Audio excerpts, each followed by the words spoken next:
Hello,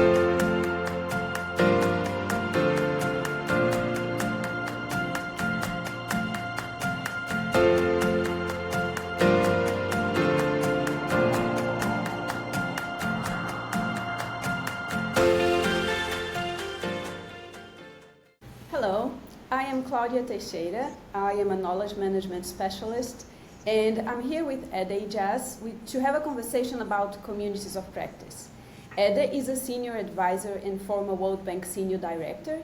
He worked with the World Bank for 23 years and has extensive experience in sustainable development, infrastructure, and climate change.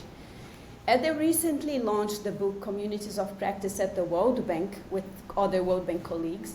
And the book illustrates, beautifully how they leveraged knowledge management and communities of practice as a central point to transform one of the largest World Bank departments, increasing effectiveness and delivering much better solutions to clients.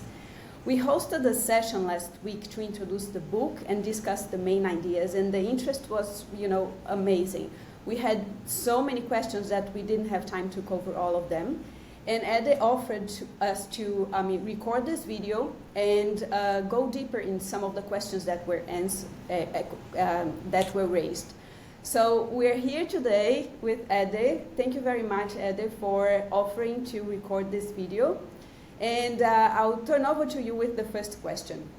How did you ensure that communities of practice were creating solutions that were aligned with the overall organizational goals?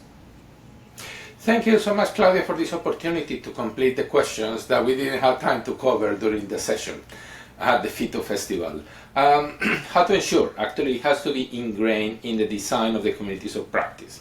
For us, communities of practice was not a side activity, it was not something done in a background function, it was integral to our business.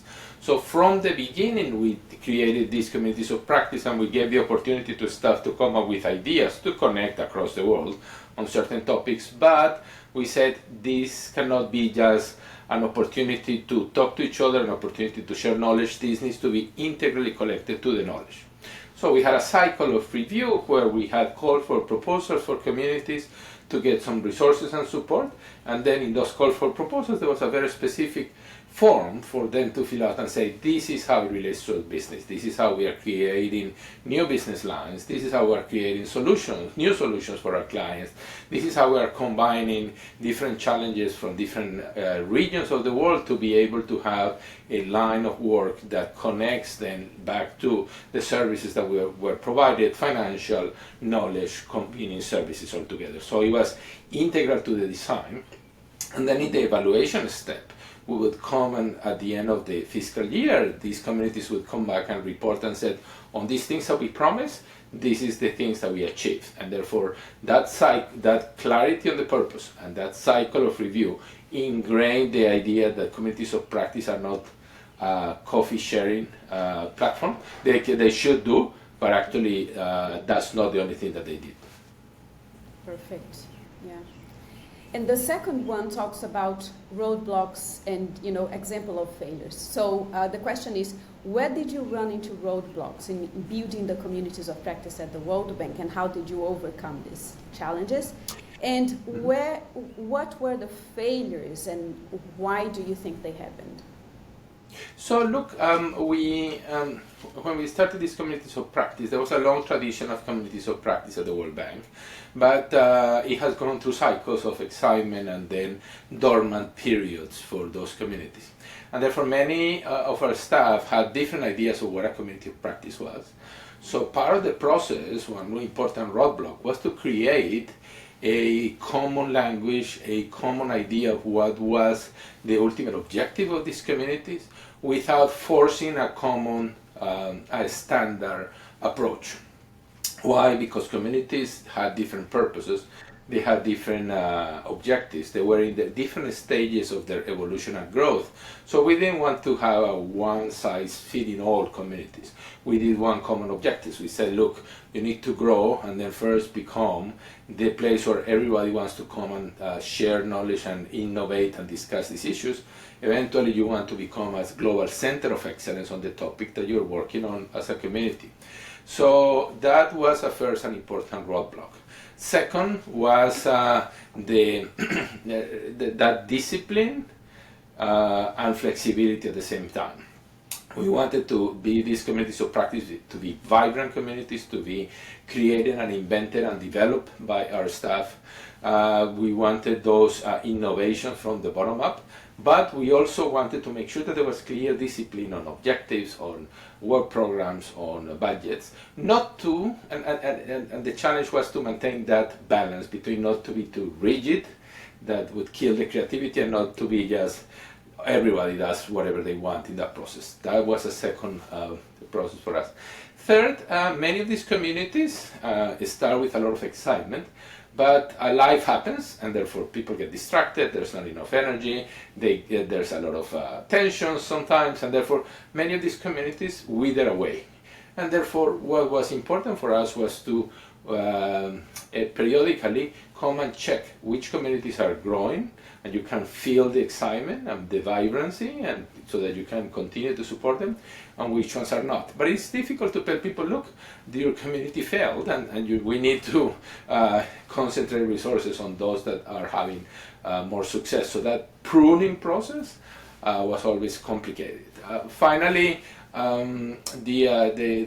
real important roadblock was to, in a way, always direct the communities to say, no, what is truly, how are you influencing the business? How are you helping your clients? How are you providing solutions? And those were challenging questions when these leaders of the communities would come to the management team to present what were the results. So that was complex conversations in that direction. I'll conclude by saying that when you are in a large organization and you're trying to affect change, any change finds specific roadblocks. And these ideas of communities of practice are seen by many people as too soft. They are not a loan that is being signed in the World Bank, or a report that is produced, or a product that you're delivering to a client. And therefore, there's always a skepticism on whether these communities are really useful. But we had an independent evaluation done by the evaluation department. I showed that actually they were not looking at the communities, they were looking at how much collaboration was happening within the institution. And our department, which had about 700 people, actually was the one that was identified as the one having the most collaboration. And then they were asking us why. And we said, the answer is simple, it's communities of practice. Wonderful, yeah. And so the following question talks about engagement, community engagement. How did you incentivize knowledge sharing, and what was the secret to keep a community active and engage the majority of members? So when you have a very decentralized team, and our team had about 700 staff and 1,000 consultants located in close to 90 offices around the world in different countries, in 90 countries, creating communities that are connected and vibrant and allows people to feel that they are part of that community is always a challenge. So we provided support with knowledge management and community mobilization specialists to each of the communities, because you have technical teams that know how to do their business, but they're not knowledge management experts. So the first thing that we did was we provided that common support to all of the communities, so that there's this process of mobilization, connecting, organizing activities, communicating, doing internal newsletters, whatever it is that they wanted to do, that there was that back support to make it work. Second, we were very purposeful to say, look, these cannot be communities of practice of the headquarters office in Washington, D.C., unless you are able to prove that you are having a strong engagement from all country offices around the world, then you're not a true community of practice. And therefore it was very purposeful in the rules of engagement to say you need to show how you're engaging others. And there were different options. 90 country offices have 15, 16 time zones, and it was difficult to coordinate. So some groups had different sub-communities in Asia and in Europe, Africa, and others in the US, Latin American time zone, and then they would only have certain activities that were together jointly. So everybody invented different approaches, but from the management team, our main message was you have to make sure that you are connecting all throughout. Second, we had a very purposeful engagement from the management team into the communities. We said, look, this is important for us, and we are also members of communities. So we would come and not be the manager coming and running meetings, but it was the manager as member, or the manager really encouraging participation, and in the performance evaluation saying what communities do you belong to, what are you doing in there. And all of these angles of support and of pressure, of incentive, help people to say, this is serious. So this is not communities of practice, a nice thing that they invented. We need to be part of it. So it's a push and pull. It is making easy, exciting, interesting for people to participate, and it is also encouraging people to say, you really need to be part of the communities for your professional growth, for your better services to clients, for your innovation in the solutions you are providing. Yeah. Yeah, this is wonderful. What I hear is that you all made sure that the communities were providing like what we call shared value, meaning value to the organization, but also value to the members, because it will never achieve its objectives if it doesn't hit like this sweet spot. So this is wonderful. And the next question is just a segue to the engagement piece, because it talks about activities. What are some practical activities that can be used to foster this engagement, other than getting people together in events? Sure. So in the end, engagement is not the events. The events are part of a community of practice. The webinars and the conferences and the exchanges need to be part of the way of operating of a community. But in reality, if a community is really focused on the business, then many of these communities were creating opportunities for their members to strengthen the quality of the products they were delivering to their clients. And therefore it became all the way from helping members, helping each other with advice on the product that was delivered to the client, help developing new ideas and testing new innovations across different regions to see what was the most effective way to offer a solution to a client. It was a work program to say, we don't know how to solve this issue, let's do a very structured research and let's hire people to help us think through. And then that galvanized the community, and everybody became, in a way, engaged in the co-creation of that solution. So it was very active steps to deliver a product, an innovation, a solution that allowed these communities not only to be passive recipients of presentations or conversations that are just sharing the knowledge of what they have. They were active in specific deliverables that the community committed to achieve in that process. That acting instead of listening is what made the communities really strong, because then they use those products, those innovations, those solutions into their own relations and work with the clients. And that's what people begin to say, then I'm contributing to the community, but I'm getting something that I can use with my own clients. Yeah, this is wonderful. Yeah, you get engagement from the practitioners because they are moving, they are improving their own practice. And yes. So with this question, we go back to the leadership piece. How do you bring leadership on board to properly resource and invest in communities? Because we know that, I mean, especially when it's a new initiative, it's very hard to prove what value that it's going to be providing. You had the whole experience, so in the end you could even, I mean, there is the IG evaluation, so you can show it now. But imagine that you're just starting, or someone in an organization are just starting. What are some tips to get leadership on board? So you need to, in a way, co-create with the management team the idea of communities of practice. You need to, instead of saying this is what we're going to do, we're going to be doing communities of practice. If you start that way, you're starting with a solution, and then you're looking for a problem to solve. You need to flip it and say, we have these problems. We have these problems on quality of delivery. We had these problems of our staff being in completely different locations, working remotely. We had this problem that we are falling behind our competition. We have this problem that we are not generating enough innovation in our products. So start by the problem, and then figure out how are you going to be galvanizing your teams and figuring out not in a structural way, but in a non-structural way, those achievements. Because part of the message in our book was that, look, communities of practice are informal systems that allow you to cut across silos in the organization. An organization, even small ones, create a lot of silos. And therefore, for example, from the beginning, we didn't call them communities of practice.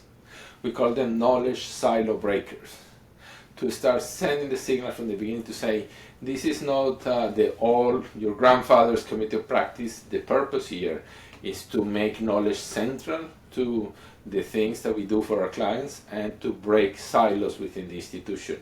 Because we were convinced that actually the creativity and innovation in solutions coming from bringing people together from very different disciplines, very different experiences, very different parts of the organization to deliver those solutions. So start with the problem. Second, co-create with your management. Third, make sure that you not only walk the talk, but also you talk the walk. You communicate, you start consistently telling in different environments, this is important for us, this is close to our business, this is how we're going to get better results in that process. So we started in our case from the management team, creating that process, and then mobilizing and unleashing the creativity of our teams. But we've seen other organizations where it is the teams that begin to say, from the bottom up, we are creating this community because we are struggling with these problems. And then they themselves become a community in that process. So there are many different ways, but 3 points. Start from the problem. Second, co-create with the management, don't impose it. Third, make sure that the management communicates in a structured way through different channels of communication in many different fora, how important these communities are for the success of the business. Thank you, Ede. The next question then goes to community resources. How to ensure that everyone is committed to mobilizing the resources to the communities? And also, how do you address competition among the COPs for the available resources? Sure. Well, you always want a little bit of competition. Competition is healthy, and as long as it's not destructive and it is badly managed, competition is healthy. And we would always have what we call knowledge fairs, where the different communities would come and show in that process. And it's not that we were giving prizes or awards into this process. It was an opportunity for people to show the good work that they were doing.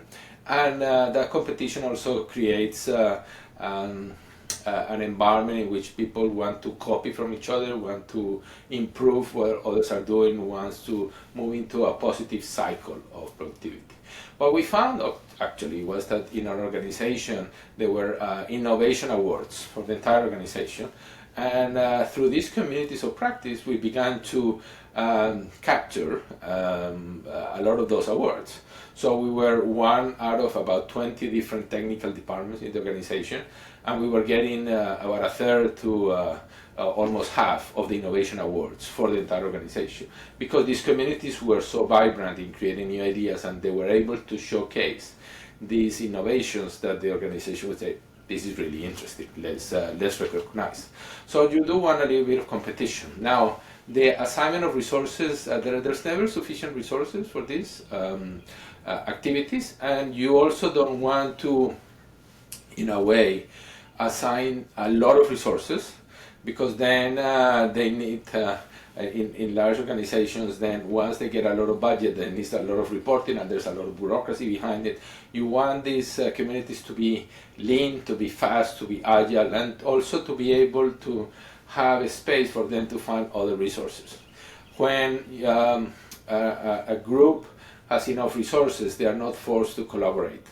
When they have enough resources to start working and they want to do a lot, then that in a way forces them to look for other people in the organization with different resources to bring them and to coalesce to be able to create that community.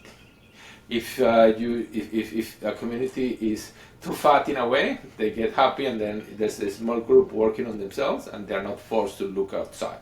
So finding that balance of you have enough resources to get working, you have the support of management, but those resources are not enough to do what you need to do, and therefore the creativity comes, and that forces, in a way, collaboration and forces breaking additional silos, which was the purpose of the whole communities at the end. It was one of our problems to solve. Great. And now we move to the last question. It is, what is one thing that you would do differently if you could start over? When we started, we experimented with two types of communities of practice.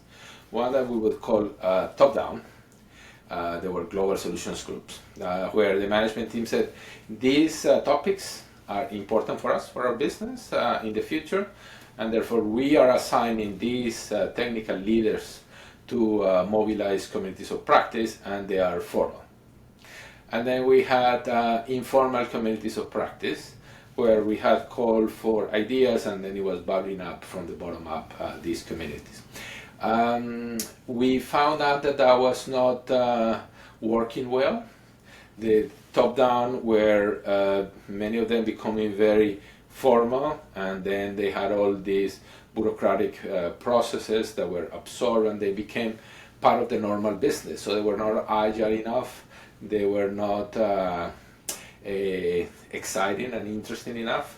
And the bottom up were sometimes very small, they were working in niche questions, they didn't have enough support and attention from management. So what we ended up doing, and we should have done that differently from the beginning, was to mix them. Meaning we created a system by which these bubbling up communities would be a sponsor or would be mentored by the formal structure. And therefore we had a merge where the formal communities actually were sponsoring or were supporting several of the informal ones. And therefore you bring the best technical expertise from the formal one, you bring certain processes from the corporate perspective to help, but you don't lose the innovation in that process. So that's one that we learned that we wish we had done differently. We changed after about 18 months into the process, and then it worked really well. Then we got the results that we wanted.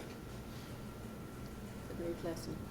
So thank you very much, Ede. I mean, this was wonderful, a wonderful conversation.